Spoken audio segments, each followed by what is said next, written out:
cardiopatías congénitas son las malformaciones más frecuentes en todos los recién nacidos. Por eso es que se utilizan algunos métodos de screening, como es el ecocardio fetal, para una detección precoz de las cardiopatías. En nuestro país y en el mundo aproximadamente 8 de cada 1000 recién nacidos vivos tienen algún tipo de cardiopatía congénita. Las cardiopatías las podemos dividir en amplios grupos, pero aproximadamente el 30% de las cardiopatías son las más graves, que requieren algún tipo de intervención en el primer mes de vida y son las que tienen mayor mortalidad. Un 30% son moderadas, que requieren algún tipo de intervención durante el primer año de vida y que después, con controles evolutivos, algunas con cirugía cardíaca o cateterismo, pueden tener una buena calidad de vida.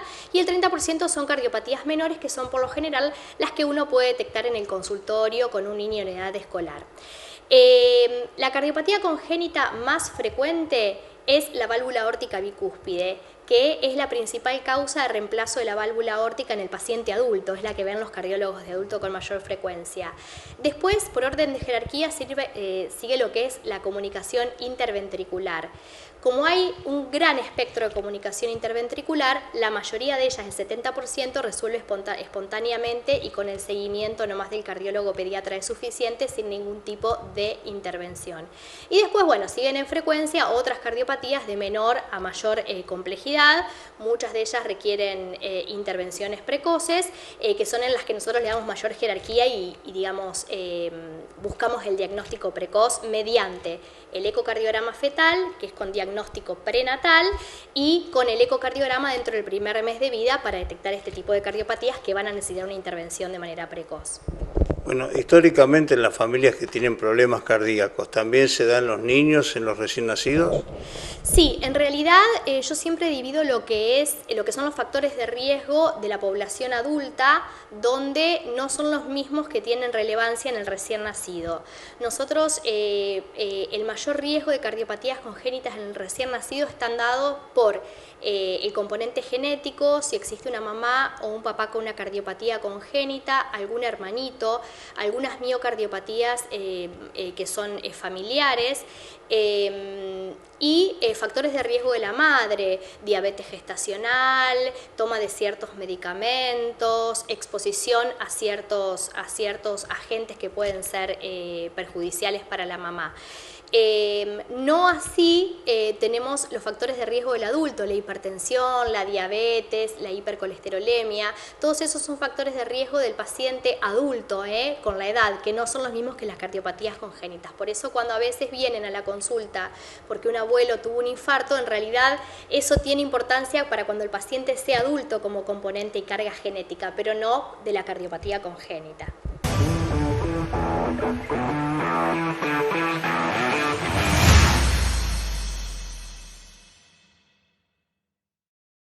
Son casos muy limitados en los que se puede hacer este tipo de intervención. Nosotros estamos recién en las vías de hacer un buen diagnóstico prenatal, o sea, hacer un ecocardio fetal, un diagnóstico prenatal en las primeras semanas de gestación, entre la semana 14 y 16 se puede hacer en aquellas mamás o en aquel feto donde existen factores de riesgo de la mamá, del feto o que tiene alguna enfermedad cromosómica que se detecta en la ecografía obstétrica.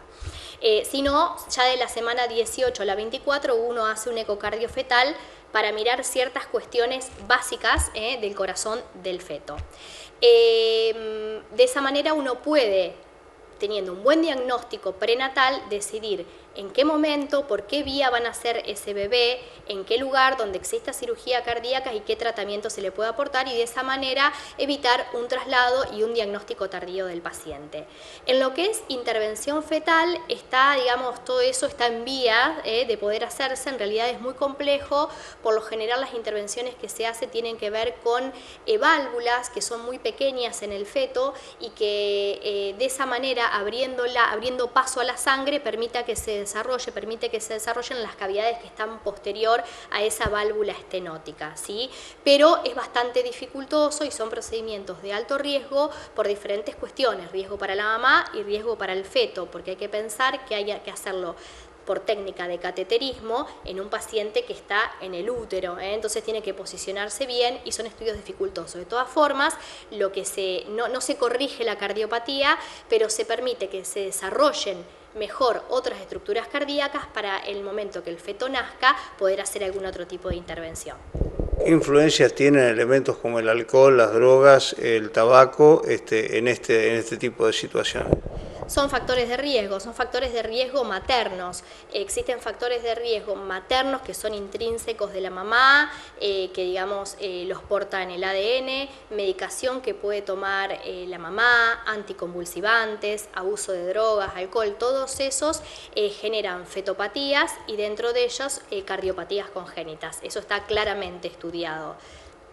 Bien, ¿las arritmias son comunes en los recién nacidos? Las arritmias son bastante comunes incluso en el feto. Uno hace un ecocardiograma fetal y puede ver que el ritmo del feto es irregular o que existen lo que llaman taquiarritmias o bradiarritmias.